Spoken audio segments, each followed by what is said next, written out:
Welcome, everybody. This is Two Chaps, Many Cultures. This is Wednesday for most of the planet. So I'm saying good morning from the East Coast of the United States. And I'm saying more morning to this chap over there. No, I never know which way to point. This chap over there in Chicago.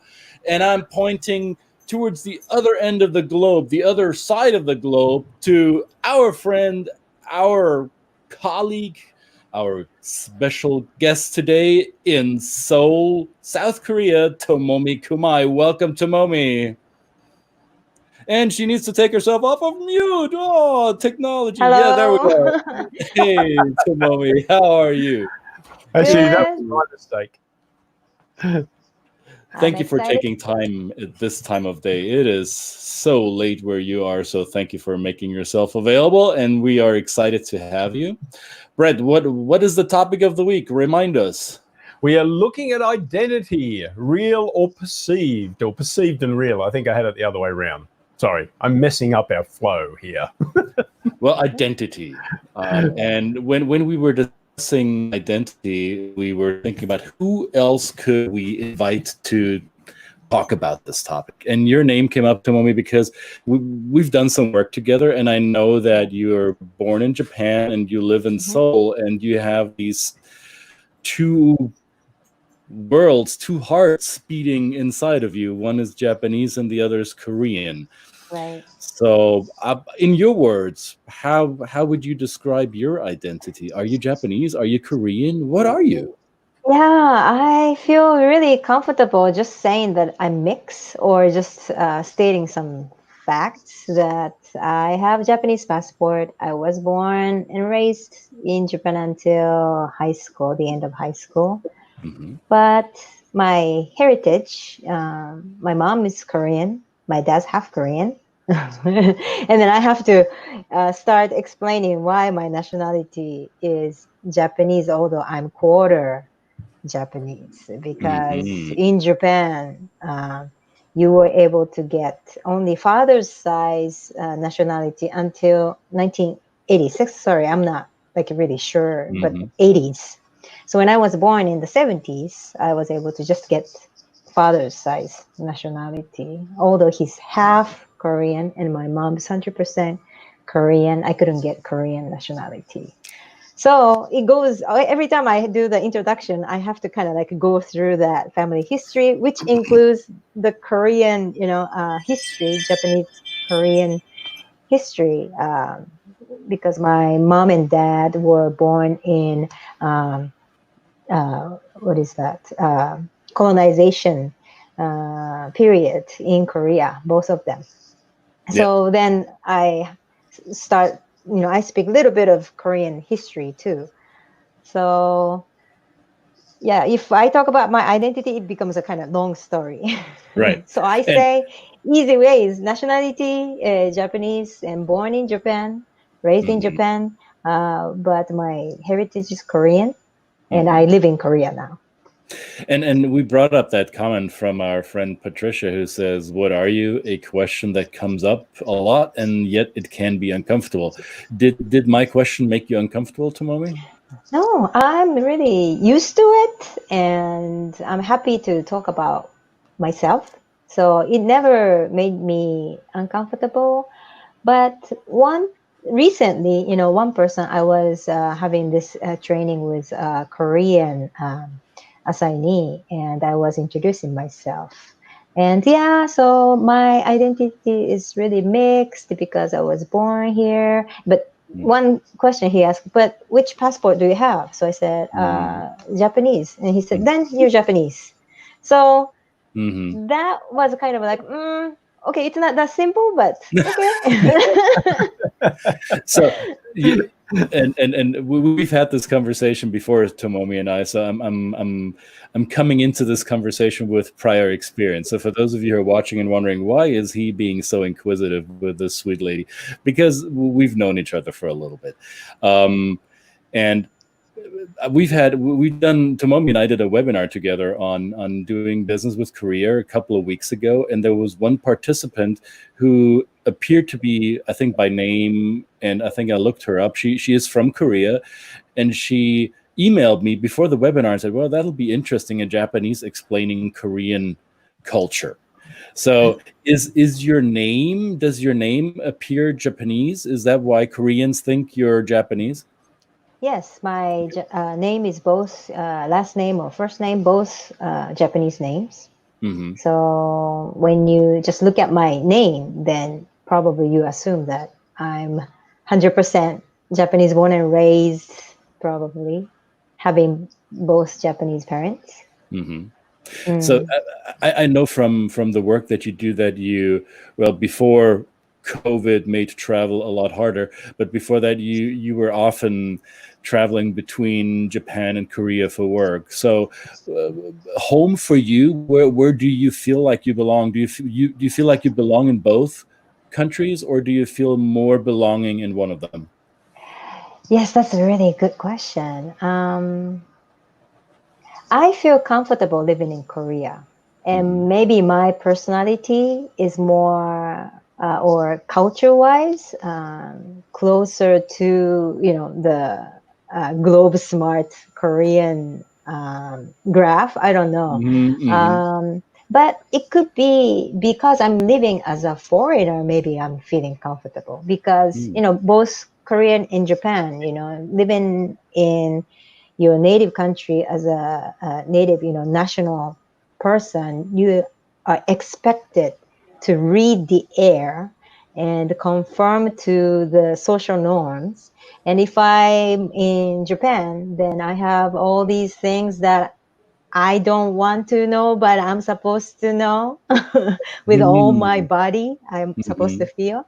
But in Korea, I can play different cards. Oh, my heritage is Korean, but I go, oh, sorry, I'm not, Korean, so I didn't know. Or I can play the foreigner card, so that sometimes I can be intentionally or unintentionally not having this ability. In Korean, we call it nunchi, the ability to read. Sometimes I intentionally don't read. Sometimes unconsciously I don't read. But maybe that make me feel more comfortable living in Korea, or maybe living in any foreign country. So the expectation in Japan, the social expectation in Japan is higher or stronger by your experience. Or maybe I feel that, Yeah. because I was born and raised. So even though I don't want to read, I'm kind of like reading with my skin, so expectations. Reading with my skin. I love that phrase. I will remember that. That is a quality that most people in the West have, I think, trouble comprehending what that means, or even having the ability to read with our skin. And yet in many Asian cultures that's what people do in a way. Don't they? Yeah. Right. So, if you're intentional, you can read with your eyes or feel it. But when you are born, you're supposed to just sense it with the skin. So a lot of times it's unconscious, right? So that's what we talk about as intercultural, trainer or coach, the bottom of the iceberg thing. Even the natives, who were born and raised there, because we were born and raised there, we don't know. Just like our language grammar, right? We speak, but that doesn't mean we can explain the grammar.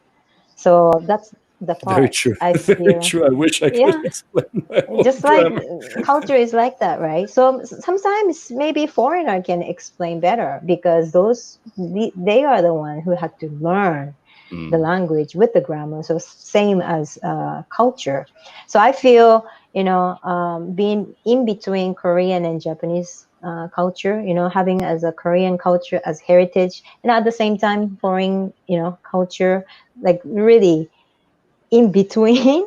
I think that gives me the advantage to look at it from both ways. Like, yeah, I know the sound, I can understand the language, but at the same time, I also studied as something foreign from me. So that gives the And you also have a strong connection to the Anglo world because you went to school, you studied in the Yes. United States. I think it's okay to share with the world that your husband is a U.S. person, right? So Yes. you're not isolated in those two cultures. You've been open to the world for a long time. Right. So I'm curious, do you speak Japanese with a Korean accent, or do you speak Korean with a Japanese accent, or I neither? I speak Korean with Japanese accent. Okay. Yeah. And when you and your husband, or when you and your family are in public together, do you stand out in Korea because you are not married to a fellow Asian person? Do people give you stares? How is that? How's the family identity perceived? Yes, I think we stand out more. Maybe if it was just me and my husband, it's normal, especially in this city, actually outside of Seoul, but in this city, there's American military base. So people are used to seeing, different color of skin. But then when my son is there and he's calling me mom, his dad is Asian, so he is Asian, but my husband is African American. So, and then he's calling him, dad, and calling me mom. So maybe people who are not familiar with blended family, especially Asian people who expect, same race, especially the child looks Asian, and they're like, oh, okay, so that is How did different that than happen? right. So yeah, maybe, but then we don't really see people staring at us, or it could be because I don't pay attention. That's why. But But we don't feel. is it something that you think about? Is that something you and your husband are concerned about, the public perception, or is that not relevant in Korean culture? I personally don't really care about how we are perceived, but I think in Korean society, maybe people, mm, you know, uh, think about it more. But I guess we don't really worry too much. Okay. So Yeah, yeah, you're I never resilient. thought about. Well, and Right. when Brett created the social media post introducing you, he used a word that you used to describe yourself. Brett, what did you write? The What did you write? badass, the right, Vulnerably Badass Coach. vulnerably badass coach, right? It is, yeah. I It's love a that. great way to describe it, which is not something, if we were to meet our perception from the Western purview, is when we think about Asia, we think about diminutive, almost submissive type of cultures, not something like badass, right? Yeah.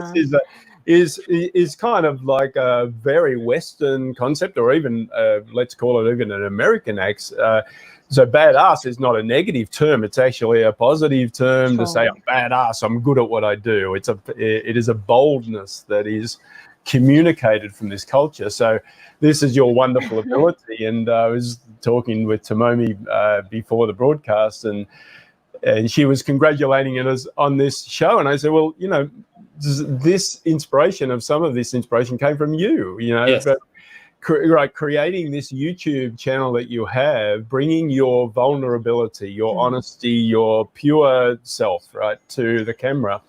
And just doing it in a way that's unfiltered and supportive of other people's insights as well. So that is a personal thank you to you. I want to do that publicly, not just privately as we did previously to the broadcast. Thank So, you. We'll post a link to your YouTube in the comments later. I'll go and find it now. You gotta find it now, because you Yeah. gotta check out Tomomi's YouTube, everybody. So that is, yeah, you're is that. That's easy for me as a Western long nose to put a label to that, but to me it appears that you're really putting yourself out there. Maybe it isn't that. I don't know. Are you breaking rules, or are you doing something unconventional by Korean standards with your channel?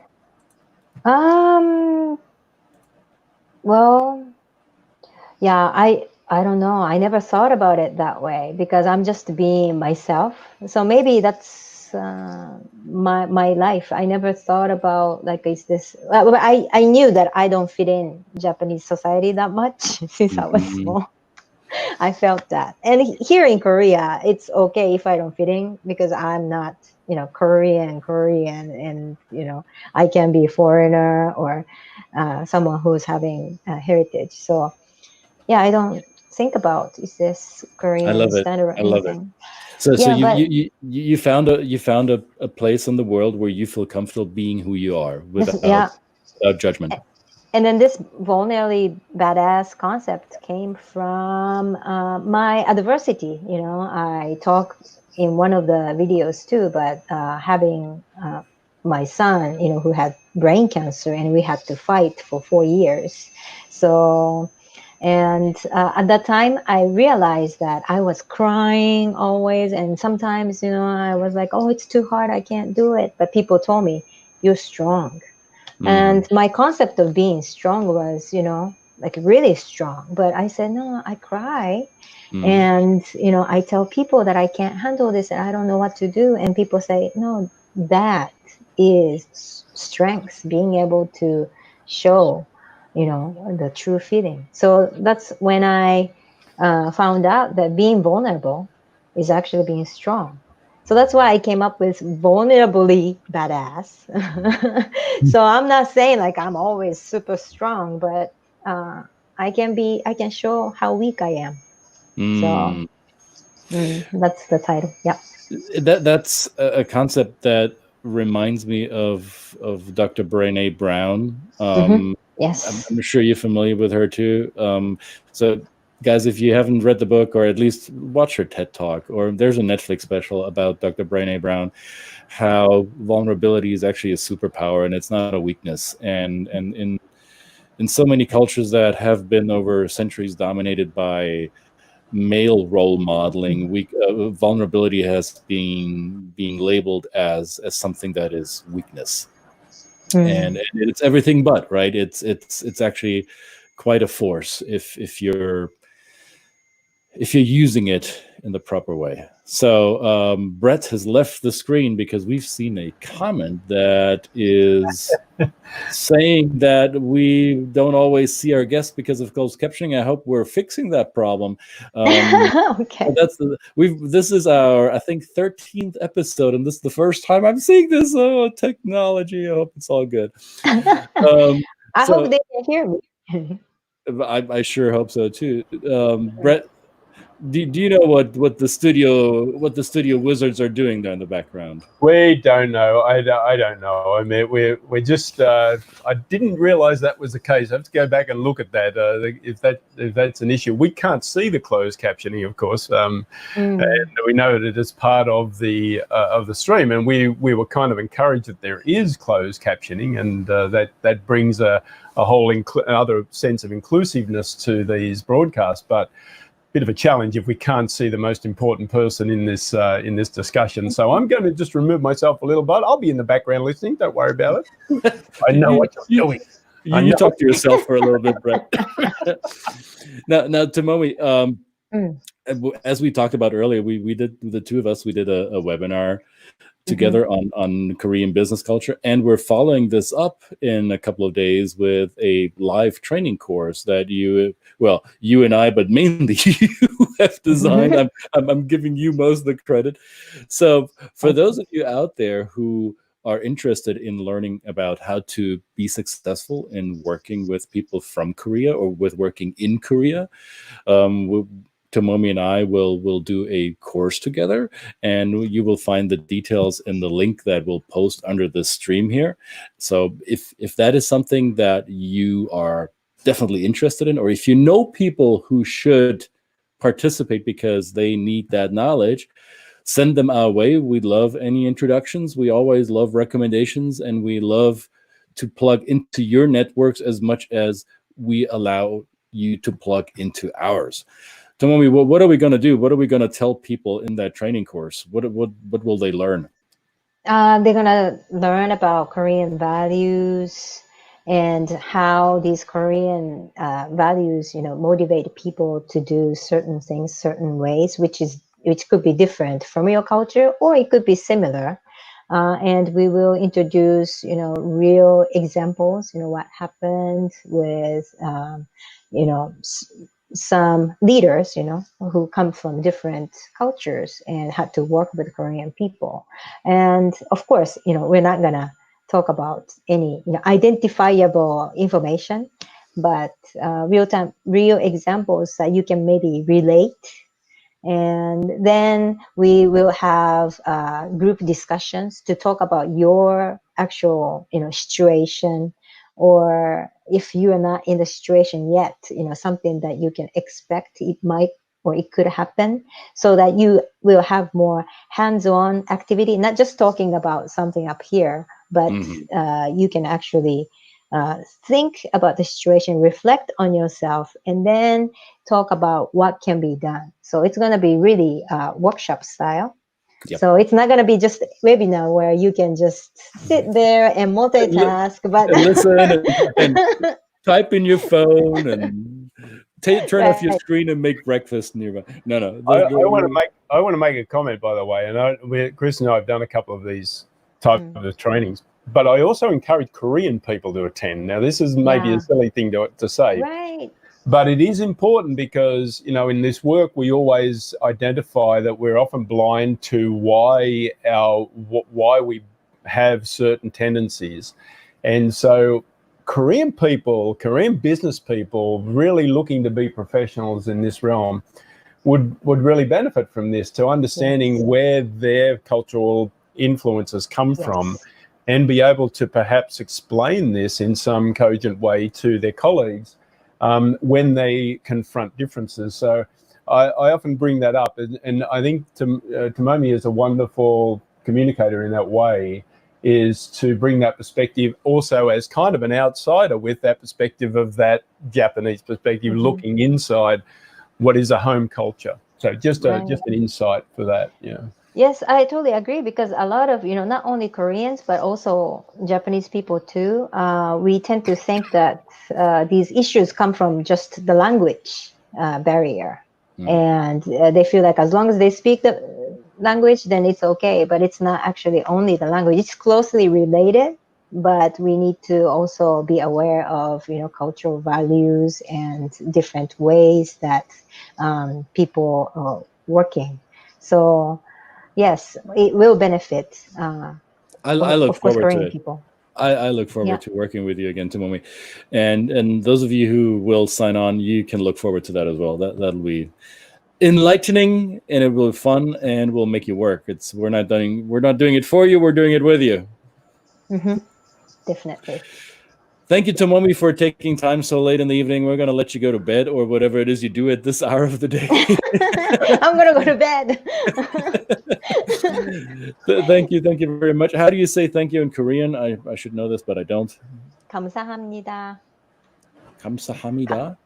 네, 감사합니다. 감사합니다. Yeah. All right. 네. In Japanese? 아리가또 고자이마스. Arigato gozaimasu. I kind of knew that. So this is the thing. Many Americans have picked up Japanese phrases over the years because, I don't know, media, war history. But with Korean language, I don't see it being perpetuated. I live in a city in Atlanta where we have a really, really strong Korean base. But I still haven't picked up any Korean, so please forgive me. No, it's okay. And younger generations are different thanks to BTS, All right. We are older generation, that's why. Thank you very much. This was two chaps and a very fine lady from Korea and many cultures. See you again tomorrow, same time, same place. Thank you. See you guys. Bye.